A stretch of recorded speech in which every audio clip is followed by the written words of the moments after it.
এক মার এক সন্তান,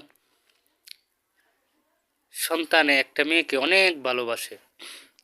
মেয়েটার পিছে অনেক দিন ঘুরলো, কিন্তু কোনো পাত্তা দেয় না। একদিন হঠাৎ করে মেয়েটা রাজি হলো, কিন্তু বললো আমি তোমাকে ভালোবাসতে পারি, কিন্তু আমার একটা শর্ত আছে।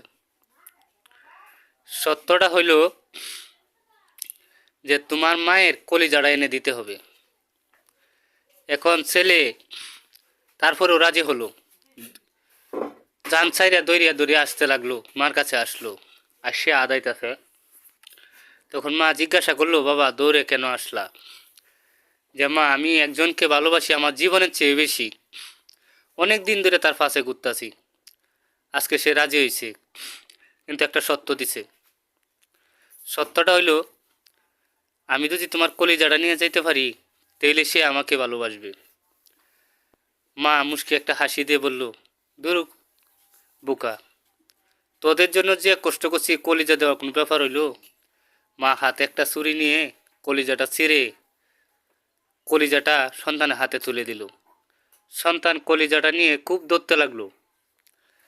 ধরতে ধরতে হঠাৎ করে উষ্টা খেয়ে পড়ে গেল।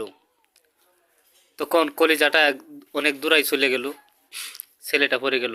কলিজাটা দূরে থেকে বলতেছে, বাবা ব্যথা পাইছ? এটাকে বলে মা, মার কোনো তুলনা হয় না।